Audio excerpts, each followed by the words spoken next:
আমেরিকার পার্কে একসঙ্গে সাকিব খান ও প্রভা, নতুন সম্পর্কের ইঙ্গিত নাকি গোপন কিছু?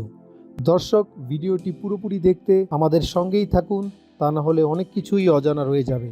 আমেরিকার একটি জনপ্রিয় পার্কে ঢালিউড সুপারস্টার সাকিব খান ও নায়িকা প্রভাকে একসঙ্গে দেখা যাওয়ার পর থেকেই বিনোদন অঙ্গনে শুরু হয়েছে তীব্র আলোচনা ও সমালোচনা। প্রত্যক্ষদর্শী সূত্রে জানা যায়, সাকিব খান ও প্রভা পার্কের নিরিবিলি অংশে দীর্ঘ সময় ধরে হাঁটাহাঁটি করেন এবং পরে একটি বেঞ্চে বসে গভীর আলোচনায় মগ্ন ছিল। তাদের মধ্যে ঘনিষ্ঠতা ছিল চোখে পড়ার মতো।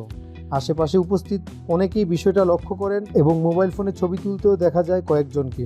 সবচেয়ে কৌতূহলের বিষয় হলো, এই সাক্ষাতের পরপরই দুজন কেউই সামাজিক যোগাযোগ মাধ্যমে কোনো পোস্ট দেননি, নেই কোনো ব্যাখ্যা বা মন্তব্য। সাধারণত সাকিব খান ও প্রভা বিদেশ সফরে থাকলে ভক্তদের সঙ্গে ছবি বা আপডেট শেয়ার করেন, কিন্তু এক্ষেত্রে রহস্যজনক নীরবতা আরও সন্দেহ বাড়িয়েছে। বিনোদন অঙ্গনের একাধিক সূত্র বলছে, কাকতালীয় দেখা নাকি এর পেছনে রয়েছে কোনো আসন্ন প্রজেক্ট বা ব্যক্তিগত সম্পর্কের নতুন অধ্যায়, তা এখনই নিশ্চিত করে বলা যাচ্ছে না। তবে অতীত অভিজ্ঞতায় দেখা গেছে, এ ধরনের হঠাৎ দেখা অনেক সময় বড় কোনো ঘোষণার পূর্বাভাস হয়ে থাকে। দর্শক, এ বিষয়ে সাকিব খান ও নায়িকা প্রভার পক্ষ থেকে আনুষ্ঠানিক কোনো বক্তব্য না আসায় বিতর্ক আরও ঘনীভূত হয়েছে। ভক্তদের একাংশ বিষয়টিকে নতুন সম্পর্কের ইঙ্গিত হিসেবে দেখছেন, অন্যদিকে কেউ কেউ একে পরিকল্পিত গোপন সাক্ষাৎ বলেও মন্তব্য করছেন। সব মিলিয়ে আমেরিকার পার্কে হঠাৎ উপস্থিতি আপাতত বিনোদন অঙ্গনে একটি বড় প্রশ্নচিহ্ন এঁকে দিয়েছে।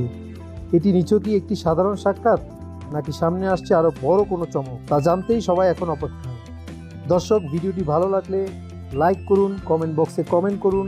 এ ধরনের ভিডিও নিয়মিত পেতে আমাদের চ্যানেলকে সাবস্ক্রাইব করে রাখুন। ধন্যবাদ।